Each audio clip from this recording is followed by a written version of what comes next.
नमस्कार मुलांनो, मी Kesharkar sir new secondary school Bhoj online क्लासमध्ये आपल्या सर्वांचं हार्दिक स्वागत करतो. आजच्या या क्लासमध्ये आपण भौमितिक आकृत्यांचा अभ्यास करू.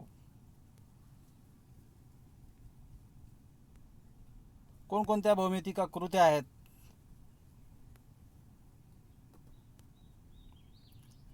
त्या सर्व भौमितिक आकृत्यांचा अभ्यास करू. पहिली भौमितिक आकृती बिंदू.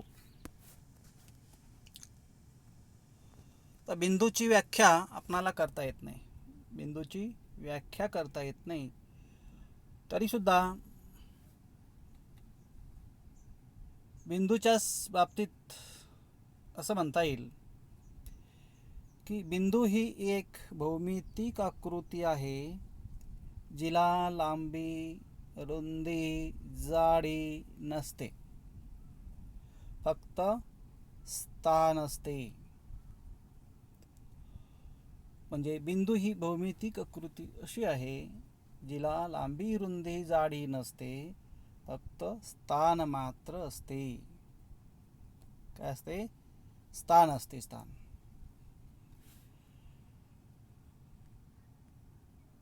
ही भौमितिक आकृती आपण एक टिंब देऊन दर्शवतो, म्हणजे स्थान दर्शवतो. उदाहरणार्थ या ठिकाणी इथे ए हा बिंदू दाखवलेला आहे. ए बिंदू, बी बिंदू, सी बिंदू. हे बिंदू नेहमी ए बी सी अशा अक्षराने दर्शवतात. दुसरी भौमितिक आकृती आहे प्रतल. प्रतल. प्रतल या भौमितिक आकृतीची व्याख्या करता येत नाही तरीसुद्धा वस्तूच्या सपाट पृष्ठभागाला प्रतल किंवा पातळी म्हणतात. प्रतल किंवा पातळी म्हणतात. प्रतल म्हणजे वस्तूचा सपाट पृष्ठभाग म्हणजे प्रतल. उदाहरणार्थ हा टेबल आहे.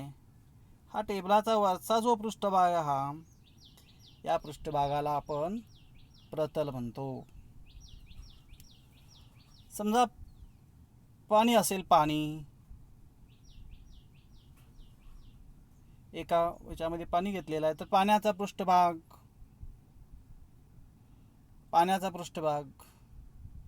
म्हणजे प्रतल. समजा बोर्ड आहे.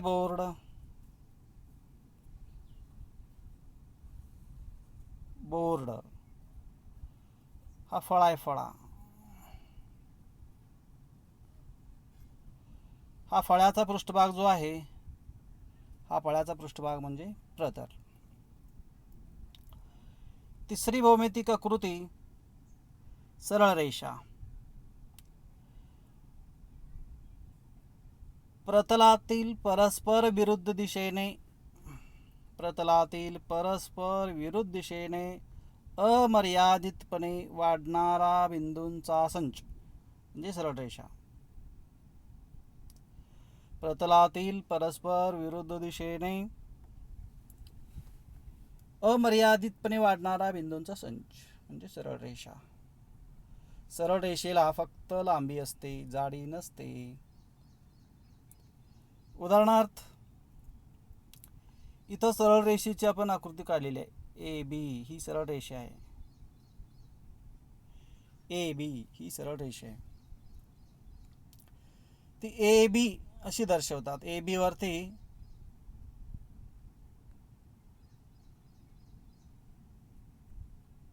दोन्हीकडे बाण असणार रेषा दाखवून ए बी सरळ रेषा दाखवायची आणि ए बी सरळ रेषा ए बी असं वाचतात.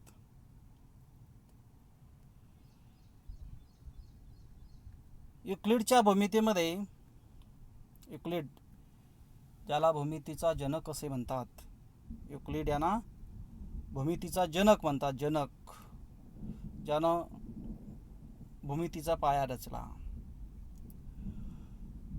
त्याच्या भूमितीमध्ये, युक्लिडच्या भूमितीमध्ये बिंदू, रेषा, प्रतल हे व्याख्या न केलेले शब्द आहेत. लक्षात ठेवा, बिंदू, रेषा, प्रतल यांची व्याख्या करता आलेले नाही. पुढची भौमितिक आकृती आहे रेषाखंड. रेषाखंड म्हणजे सरळ रेषेच्या मर्यादित भागाला रेषाखंड म्हणतात. सरळ रेषेचा मर्यादित भाग त्याला रेषाखंड असे म्हणतात. रेषाखंडास आरंभबिंदू आणि अंत्यबिंदू असतं आणि लांबी पण असते. आरंभबिंदू व अंत्यबिंदू असून त्याला लांबीही असते. उदाहरणार्थ, इथे ए बी हा रेषाखंड आहे. ए बी हा रेषाखंड आहे. तो ए बी वरती एक आडवी रेषा, आडवी रेषेचा भाग, फक्त एक आडवी रेषा काढून दाखवतात. ए बी रेषाखंड, रेषाखंड ए बी असं दर्शवतात. त्याच्यानंतर पाचवी भौमितिक आकृती किरण. प्रतलातील एका आरंभबिंदूतून एकाच दिशेने अमर्याद वाढणारा बिंदूंचा संच. एकाच बिंदूतून, एक बिंदू आहे समजा इथं ए, या आरंभबिंदूतून एकाच दिशेने असं अमर्यादपणे वाढणारा बिंदूंचा संच. याच्यावर एक आपण बी बिंदू घेतला तर ए बी हा किरण झाला. प्रतलातील एका आरंभबिंदूतून एकाच दिशेने अमर्याद वाढणारा बिंदूंचा संच म्हणजे किरण होय. हा एक सरळ रेषेचा भाग आहे ज्याला आरंभ बिंदू आहे. ए हा आरंभ बिंदू आहे. इथे ए हा आरंभ बिंदू आहे ज्याला आरंभ बिंदू आहे. सरळ रेषा एका बिंदूत कापल्यास तयार होणारे दोन्ही भाग म्हणजे किरण होय. किरणाची व्याख्या आणखीन एक प्रकारे करता येते. जर आपण सरळ रेषा या इथं एका बिंदूत कापली आपण आणि त्याला नाव समजा ओ दिला, तर ओ ए आणि ओ बी, ओ ए ओ बी असे दोन किरण तयार होतील.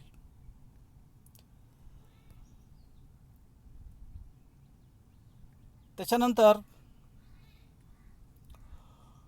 पुढची भौमितिक आकृती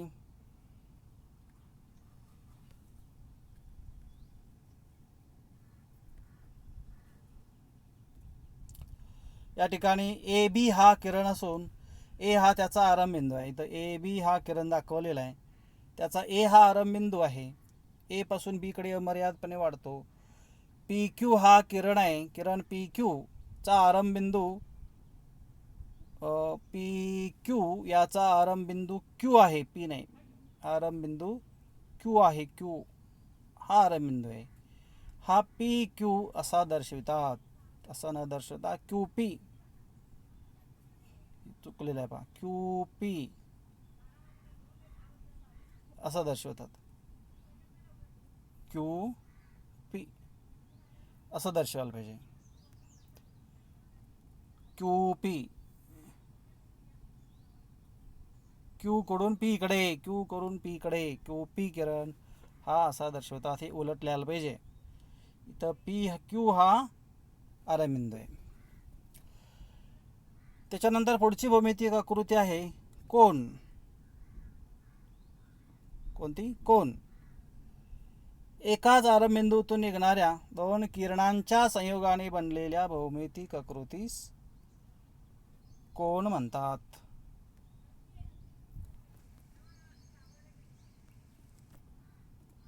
एकाच आरंभ बिंदूतून, समजा ए हा आरंभ बिंदू आहे, या आरंभ बिंदूतून ए सी आणि ए बी हे दोन किरण निघून यांच्या संयोगाने बनणारी ही आकृती.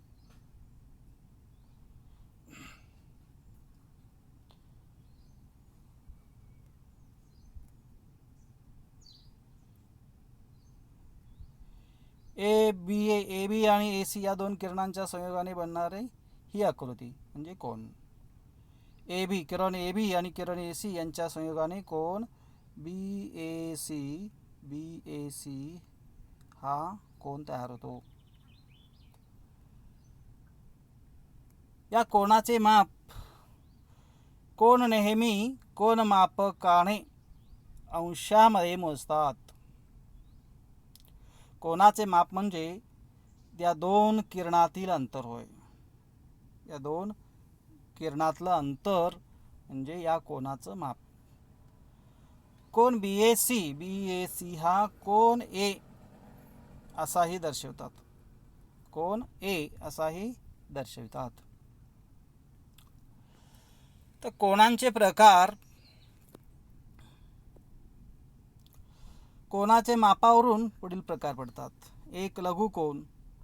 90 अंशापेक्षा लहान मापाच्या कोनास लघुकोन म्हणतात. दोन काटकोन.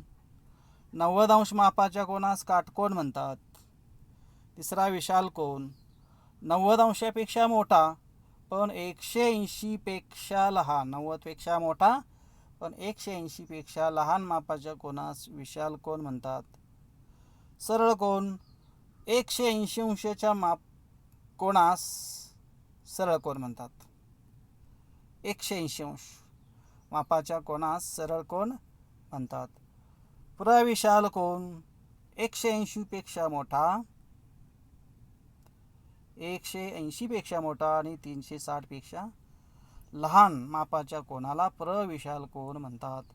आणि पूर्ण कोन 360 अंश मापाच्या कोनास पूर्ण कोन असं म्हणतात. हे झाले कोन मापावरून कोनाचे विविध प्रकार.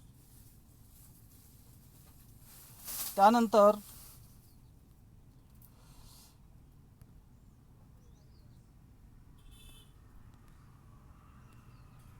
या ठिकाणी कोनांचे प्रकार आकृती काढलेले आहेत.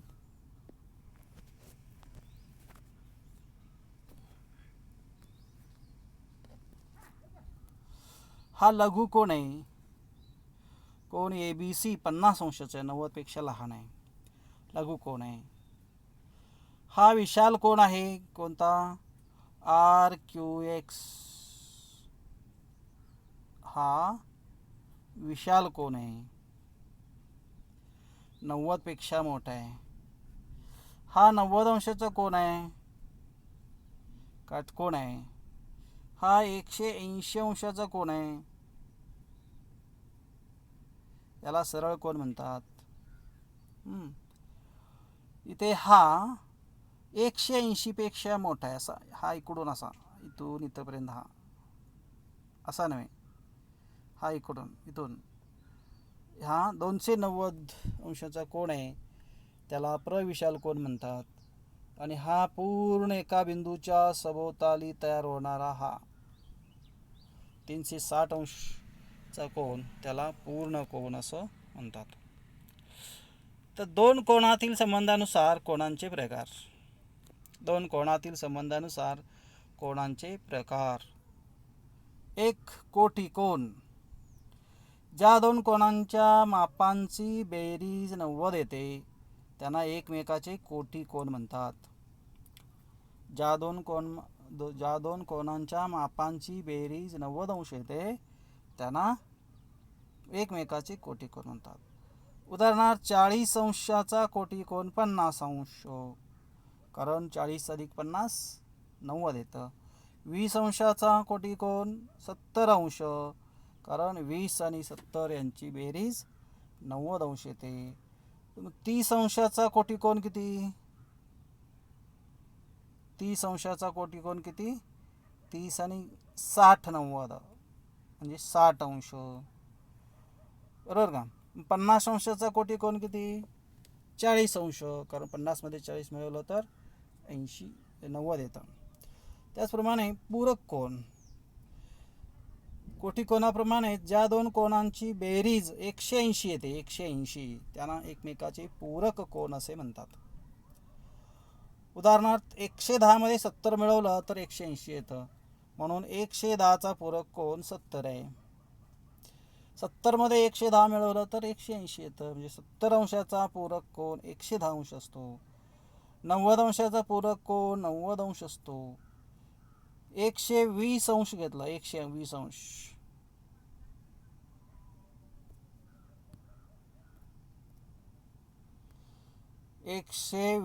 घेतला, 120 अंशाचा कोन किती? 60 अंश.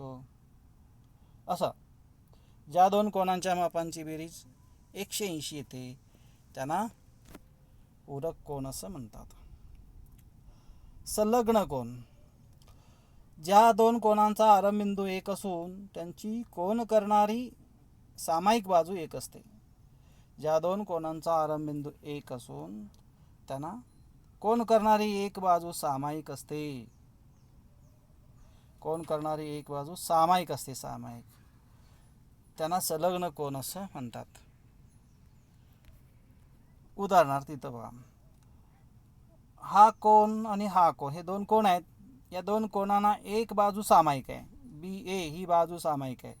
त्यामुळे कोन ए बी सी आणि ए बी डी हा कोन आणि हा कोन कसे आहेत? संलग्न कोन आहेत.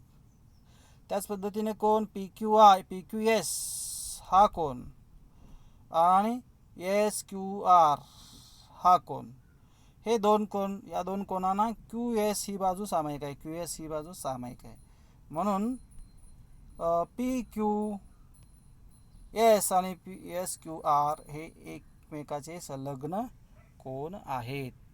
याप्रमाणे आता आपण काही भौमितिक मूलभूत आकृत्यांचा अभ्यास, व्याख्या पाहिलेल्या आहेत, अभ्यास केलेला आहे. या व्याख्यांचे अर्थ, या भौमितिक आकृत्यांच्या व्याख्या आपल्याला पाठ पाहिजेत. बिंदू, सरळ रेषा, प्रतल, रेषाखंड, किरण, कोन, कोनांचे प्रकार, त्यानंतर मग दोन कोनातील संबंधानुसार कोनांचे प्रकार, एवढे आपण पाहिलेले आहेत. या सर्व व्याख्या व्यवस्थित तारीख घालून लिहून काढायच्या आणि पाठ करायच्या.